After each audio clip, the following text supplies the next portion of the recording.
जाहिर है मैं दूसरा ऑप्शन ही चुनने वाला था। मैंने सबको खाना लेने का इशारा किया। सी अर्चिन्स, फ्रेश ऑयस्टर्स, क्रॉफिश। हम सी फूड से भरी एक बड़ी प्लेट लेकर लौटे और मैंने उसे सीधे जांग शाओयू के सामने रख दिया। सॉरी जैंग, सच में माफ करना। मुझे सी फूड का बहुत शौक है और गलती से बहुत ज्यादा उठा लाया। जरा मेरी हेल्प कर दो और थोड़ा खा लो। वो एकदम चुप रह गई। तभी मेरे दिमाग में सिस्टम की आवाज गूंजी, क्या तुम इससे भी ज्यादा बेहुदा हो सकते हो? गुस्से की एक लहर मेरे सिर तक चढ़ गई। मैं लगभग अपनी चॉपस्टिक्स तोड़ ही देता। जांग शाओयू पूरे समय सिर झुकाए बैठी रही। उसने एक निवाला तक नहीं खाया। वो अपना पेट भी पकड़े हुए थी। मैंने ये देखा तो मेरे अंदर हल्का सा अपराध बोध जाग गया। आखिर मुझे पता था कि उसे सी फूड से एलर्जी है, फिर भी मैंने ऐसा किया। मैंने एक कप गर्म पानी मंगवाया और उसके हाथ में दे दिया। उसने कप लिया और बहुत धीमी आवाज में कहा, थैंक यू। मुझे लगता है अब मुझे कैंपस वापस जाना चाहिए। क्या तुम मुझे छोड़ दोगे? मैंने हल्का सा सिर हिला दिया। मेरे रूममेट्स अपनी नजरों से मुझे चीर कर रहे थे, जबकि मैं उसे राइड शेयर कार से उतरने में सहारा दे रहा था। पूरे रास्ते हम दोनों के बीच एक शब्द तक नहीं बोला गया।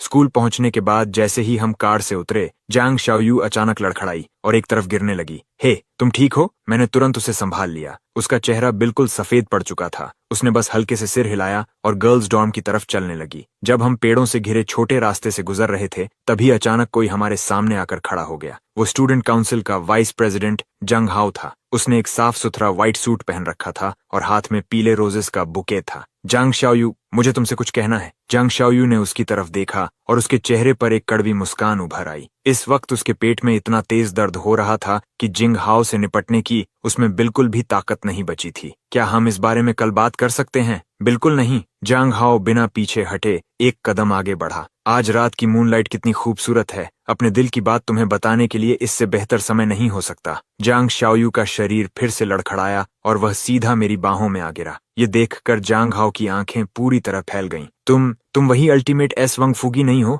हमारा कैंपस गॉडेस से तुम्हारा क्या रिश्ता है? मैंने होंठ सिकोड़ लिए। Ultimate S? रहने भी दो। कम से कम मुझे हार्टलेस प्लेबॉय तो कहो। ठीक है, सॉरी सीनियर जांग। मैंने जांग शाओयू को अपने और करीब खींच लिया। इस पर तो मैंने पहले ही क्लेम कर लिया है। तुम किसी और को ढूंढ लो। नहीं। जांग हाओ ऐसा लग रहा था जैसे उस पर बिजली गिर गई हो। उसने बुके जमीन पर गिरा दिया और दर्द से चीखते हुए दूर भाग गया। मैंने उसकी तरफ बिल्कुल ध्यान नहीं दिया। जांग शाओयू का चेहरा हर सेकंड और खराब होता जा रहा था, इसलिए मैं तुरंत उसे सहारा देकर गर्ल्स डॉर्म के एंट्रेंस तक ले गया। रास्ते से गुजर रही एक फीमेल स्टूडेंट से मैंने जांग शाओयू को उसके रूम तक पहुंचाने की मदद मांगी। जब मैंने उन्हें उसे अंदर ले जाते देखा, तब जाकर मैंने राहत की सांस ली। किसी को खाना खिलाने ले जाना लगभग एक डिजास्टर बन गया था, लेकिन कम से कम मिशन तो सफल हो गया। आधे घंटे बाद मैं brown sugar ginger tea, plain rice porridge, कुछ हीटिंग पैड्स और कुछ basic over the counter medicine खरीद कर